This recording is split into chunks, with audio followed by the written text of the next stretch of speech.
हाँ बच्चों, पहले जो हमने कक्षा 11वीं का वीडियो डाला था उसमें यह बताया था कि फिजिक्स क्या है, भौतिक विज्ञान क्या है। ठीक है, आज मैं उसी क्रम में आगे बढ़ रहा हूं और आज हम टॉपिक देखेंगे भौतिकी का कार्य क्षेत्र या विस्तार। जो फिजिक्स है उसका कार्य क्षेत्र या विस्तार कैसे, या फिजिक्स को कितने भागों में बांटा जाता है, किस किस प्रकार से भौतिक विज्ञान की शाखाएं बनती है। ठीक बेटा, तो मेरा यहां पे ध्यान से सुनो। भौतिक विज्ञान, जो भौतिक विज्ञान है इसके बारे में आपको पहले वाले वीडियो में बता चुका हूं। भौतिक विज्ञान के बारे में, भौतिक विज्ञान क्या है? भौतिक अलग शब्द है, विज्ञान अलग शब्द है। भौतिक शब्द एक बार रिपीट कर देता हूं थोड़ा सा। भौतिक शब्द जो बना था वह वेदों से लिया गया है और उसका तात्पर्य होता है प्राकृतिक या प्रकृति। भौतिक को फिजिक्स कहते हैं। यह ग्रीक भाषा के शब्द फ्यूसिस से बनाया गया है जिसका तात्पर्य क्या होता है? प्रकृति। ऐसे ही विज्ञान, विज्ञान का तात्पर्य होता है जानना, जानकारी अर्जित करना, ज्ञान अर्जित करना। विज्ञान को साइंस बोलते हैं। यह लैटिन भाषा के शब्द सिंटिया से, दो अलग अलग शब्द हो गए। तो भौतिक क्या हो गया? प्राकृतिक या प्रकृति, और विज्ञान क्या हो गया? जानकारी अर्जित करना। तो भौतिक विज्ञान क्या हुआ फिर? प्रकृति या प्राकृतिक घटनाओं के बारे में जानकारी अर्जित करना क्या होता है? भौतिक विज्ञान। अब क्या है बेटा कि जब हम भौतिक विज्ञान का अध्ययन करने लगते हैं, ठीक है, तो भौतिक विज्ञान के अध्ययन में आगे पहुंचने पर प्राप्त होता है कि भौतिक विज्ञान की मुख्य दो शाखाएं बन जाती हैं। भौतिक विज्ञान की मुख्य कितनी दो शाखाएं बन जाती हैं? दो शाखाएं। इनमें एक जो पहली होती है उसे बोलते हैं चिरसम्मत। कौन सी बोलते बेटा? चिरसम्मत भौतिकी। पहली शाखा होती है उस भौतिकी को कौन से बोल देते हैं? चिरसम्मत भौतिकी। और जो दूसरी शाखा होती है इसको बोल देते हैं आधुनिक भौतिकी।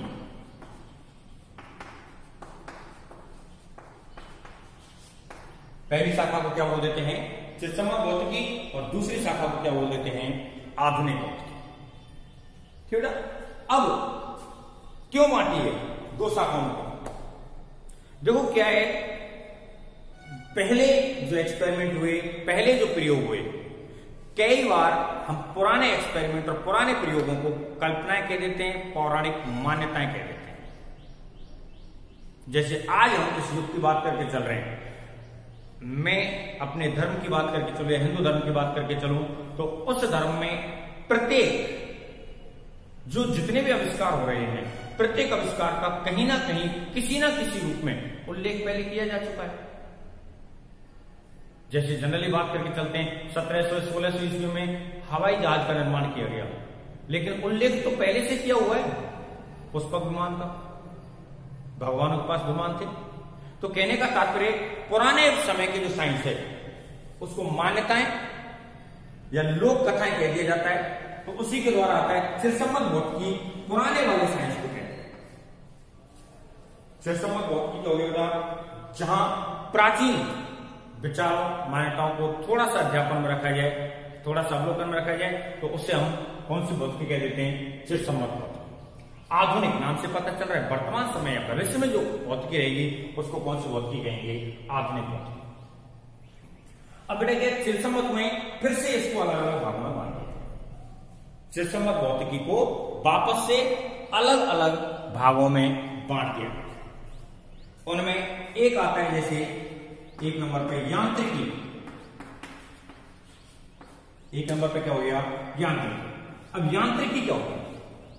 यांत्रिकी वह शाखा हो जाती है फिजिक्स की, वह ब्रांच बन जाती है जिसमें यांत्रिक ऊर्जा, यांत्रिक कार्यों का अध्ययन किया जाता है, यांत्रिक बलों का अध्ययन किया जाता है।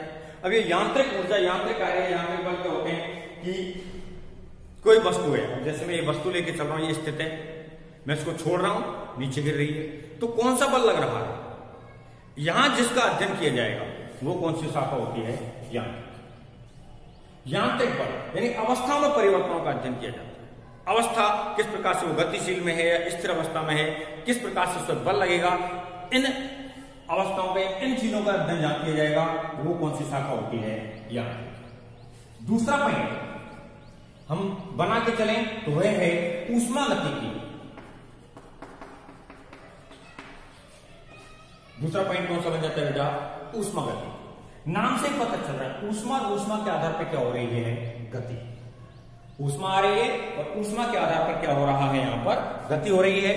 तो ऊष्मा या ऊष्मा के आधार पर होने वाली गति का अध्ययन जिस शाखा में किया जाता है उस शाखा को क्या कहते हैं, ऊष्मा गतिकी कहते हैं। कौन सी शाखा कहते हैं, ऊष्मा गतिकी कहते हैं।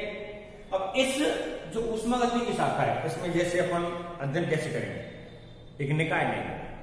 जैसे अपने किसी भगोने में पानी रखा, उसको गर्म किया तो उसकी वाष्प बनना प्रारंभ हुआ, तो उसके जो जल के अणु थे, पानी के अणु थे, उन्होंने क्या किया, ऊष्मा को ग्रहण किया और अपनी अवस्था को परिवर्तित कर दिया, अपनी स्थिति को परिवर्तित कर दिया। इनका अध्ययन जहां किया जाएगा उसे क्या कहेंगे, ऊष्मागतिकी। ठीक है ना। तो डेफिनेशन के तौर पर कह सकते हैं भौतिकी की वह शाखा जिसमें ऊष्मा या कणों के निकाय की ऊष्मा या कणों की ऊष्मा और ऊष्मा के आधार पर होने वाली गतियों का अध्ययन किया जाता है, क्या कहलाती है, ऊष्मा गतिकी। ठीक बेटा। आगे आता है अपने पास विद्युत चुंबकत्व। 3 नंबर पर मेरी इसको नाम देता हूं, विद्युत चुंबकत्व। विद्युत धारा के आधार पर क्या उत्पन्न हो जाता है, चुंबकत्व। कक्षा 10 में पढ़ चुके होते हैं। विद्युत धारा के आधार पर क्या उत्पन्न होता है, चुंबकत्व। और यहां जिसका अध्ययन किया जाएगा विद्युत धारा के आधार पर चुंबकत्व उत्पन्न होगा। चुंबक किस प्रकार से व्यवहार करता है, चुंबक किस प्रकार से वस्तुओं को आकर्षित करता है, कौन से गुण पाए जाते हैं। विद्युत धारा को परिवर्तित किया जाए तो चुंबक का मान कैसे परिवर्तित होगा। चुंबकत्व का अध्ययन जिसके आधार पर किया जाएगा वो क्या रहेगी, विद्युत चुंबकत्व वाली शाखा रहती है। तो इसकी डेफिनेशन कैसे लिख सकते हैं, परिभाषा कैसे लिख सकते हैं, भौतिकी की वह शाखा जिसमें विद्युत और विद्युत के आधार पर उत्पन्न चुंबकत्व का अध्ययन किया जाता है, क्या कहलाती है, विद्युत चुंबकत्व कहलाती है। ठीक बेटा। आगे चौथा पॉइंट आता है अपने पास, वह है ध्वनि विज्ञान।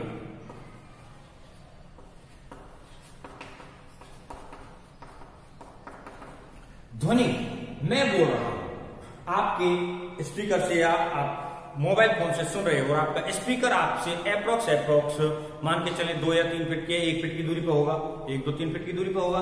और स्पीकर में से आवाज आ रही है, वह आवाज आपके कानों तक कैसे पहुंची, तरंगों के। किसके द्वारा पहुंची, तरंगों के द्वारा। या वीडियो से देख रहे हैं, मैं कोई भी आपको आवाज देता तो उसके मुंह से निकली हुई आवाज आपके कानों तक किसके द्वारा पहुंचती है, तरंगों के द्वारा। तो तरंगों के आधार पर जब ऊर्जा का स्थानांतरण होता है तो उसका अध्ययन जिस शाखा में किया जाता है उस शाखा को क्या कहते हैं, ध्वनि विज्ञान। कौन सा कहते हैं बेटा, ध्वनि विज्ञान। और एक 5वां पॉइंट प्रश्न बनता है, वह है प्रकाशिकी। क्या बनता है बेटा, प्रकाशिकी। ठीक है। ये 5वां पॉइंट शायद यहां नजर नहीं आया बोर्ड में, तो अपन इस 5वें पॉइंट को इधर लिख देते हैं। 5वां पॉइंट है, यह क्या होता है, प्रकाशिकी। प्रकाशिकी क्या है, नाम से पता चल रहा है बेटा, जिस शाखा में प्रकाश का या प्रकाश के संबंधित घटनाओं का अध्ययन किया जाता है उसे कौन सी कहेंगे, प्रकाशिकी। जिस शाखा में प्रकाश का या प्रकाश से संबंधित घटनाओं का अध्ययन किया जाता है उसे क्या कहते हैं, प्रकाशिकी। ठीक है।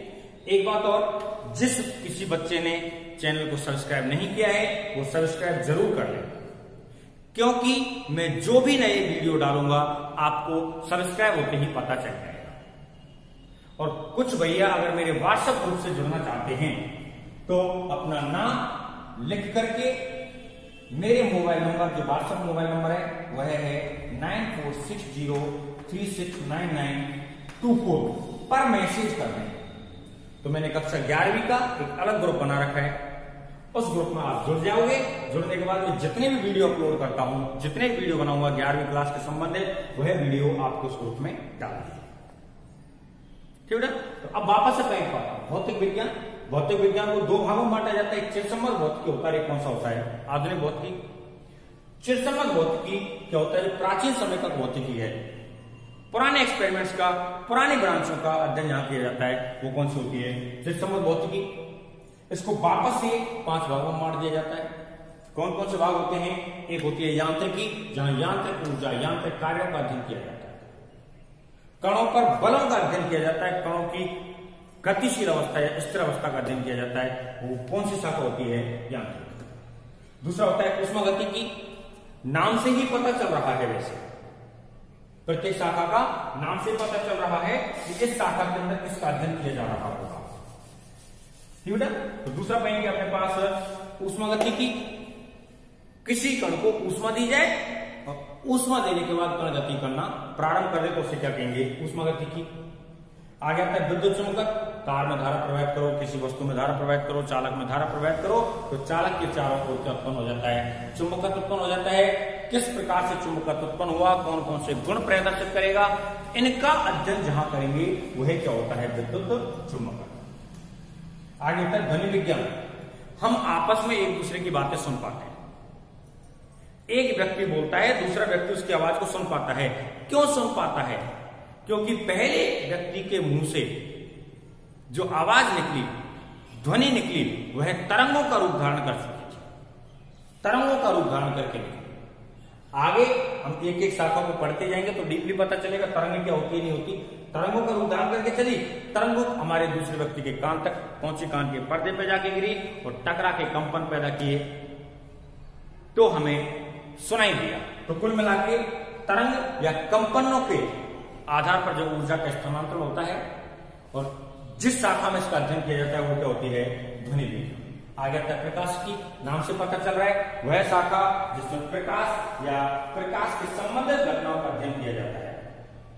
वह शाखा जिसमें प्रकाश या प्रकाश के संबंधित घटनाओं का अध्ययन किया जाता है क्या कहलाएगी? प्रकाश। आगे आ रहा है अपने पास आधुनिक भौतिकी। अगला पॉइंट कौन सा है? आधुनिक। अब देखो नाम से ही पता चल रहा है आधुनिक मतलब क्या है? जो अभी भौतिकी हो रही है, अभी जो एक्सपेरिमेंट्स हो रहे हैं, जिनका अध्ययन जिस ब्रांच में किया जाएगा वो क्या होगी? आधुनिक भौतिकी। वर्तमान या भविष्य, कहां पर बेटा? वर्तमान में जो एक्सपेरिमेंट हो रहे हैं या भविष्य में जो एक्सपेरिमेंट होंगे। पॉइंट सीधा सा है, वर्तमान में जो एक्सपेरिमेंट हो रहे हैं या भविष्य में जो एक्सपेरिमेंट होंगे उनका अध्ययन भौतिकी की जिस शाखा में किया जाएगा वो मुख्य शाखा पर कौन सी रहेगी? आधुनिक भौतिकी। अब वापस से किस प्रकार का एक्सपेरिमेंट हो रहा है उसके लिए पुनः आधुनिक भौतिकी को बांट दिया जाता है। उनमें एक होता है अपने पास आपेक्षिकता। आपेक्षिकता, आपेक्षिकता क्या है? यहां जो आपेक्षिकता है इसमें पिंडों की गतियों का अध्ययन किया जाता है और उन पिंडों की गतियों का अध्ययन किया जाता है जिनका वेग प्रकाश के वेग के लगभग बराबर होता है। पॉइंट सुने, क्या कह रहा हूं? आपेक्षिकता क्या है? पिंडों की गतियों का अध्ययन किया जाएगा, कणों की गतियों का अध्ययन किया जाएगा। किस प्रकार की गतियों का अध्ययन किया जाएगा? जब गति, उसका जो वेग है, गति कर रहा है तो वेग तो होगा। जब गति या वेग है उस वेग का मान किसके बराबर हो? प्रकाश के वेग के बराबर। कक्षा 10वीं में पढ़ के आ चुके होते हैं, प्रकाश का वेग होता है, कितना होता है? 3 × 10⁸ मीटर प्रति सेकेंड। 3 × 10⁸ मीटर प्रति सेकेंड। बना के देखें, 10⁸ क्या होता है? 30 करोड़ मीटर प्रति सेकंड है ये। 30 करोड़ एक सेकंड में चलता है प्रकाश। तो कहने का तात्पर्य, जब कोई कण इतने वेग से गति कर, कितने वेग से? 3 × 10⁸ मीटर प्रति सेकंड के वेग से, तो उस कण के वेग का अध्ययन भौतिकी के एक पर्टिकुलर ब्रांच में किया जाता है, एक पर्टिकुलर शाखा में किया जाता है और वह शाखा कौन सी होती है? आपेक्षिकता। दूसरा पॉइंट मैं यहां पर बना सकता हूं वह है क्वांटम भौतिकी।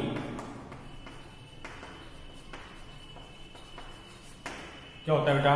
क्वांटम भौतिकी। क्वांटम भौतिकी क्या है? क्वांटमाइजेशन क्या है? जो वर्तमान समय में प्रयोग हो रहे हैं ना और जो भविष्य में प्रयोग हो रहे हैं उनको एक अलग ब्रांच में सेट करके रख दिया। उस ब्रांच को, उस शाखा को क्या कहते हैं? क्वांटम भौतिकी। तो समझ में आई क्या है क्वांटम भौतिकी? वह शाखा जिसमें वर्तमान या भविष्य में होने वाले प्रयोगों का अध्ययन किया जाएगा या किया जाता है, उस शाखा को कौन सी कहेंगे? क्वांटम। ठीक है, आगे तीसरा पॉइंट यहां पर बना के चलें। तीसरा पॉइंट और चौथा पॉइंट, दो ही पॉइंट है इसमें। एक तो बनेगा परमाणु भौतिकी,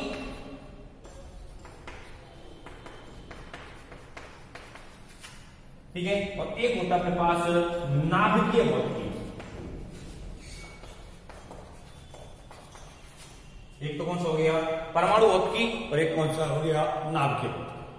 परमाणु भौतिकी जिसमें किसका अध्ययन किया जाएगा भाई? परमाणु का। परमाणु की संरचना कैसे होती है, परमाणु में कौन कौन से बल होते हैं, परमाणु किस प्रकार से जुड़ते हैं, परमाणु किस प्रकार से टूटते हैं, इनका अध्ययन जान किया जाएगा, उसे क्या कहेंगे? परमाणु भौतिकी, है ना। नाभिकीय भौतिकी, नाभिक परमाणु के अंदर मिलता है, परमाणु का अति सूक्ष्म भाग जो उसके केंद्र पर पाया जाता है उसे क्या कहते हैं? नाभिक। तो नाभिकीय भौतिकी क्या हो गया?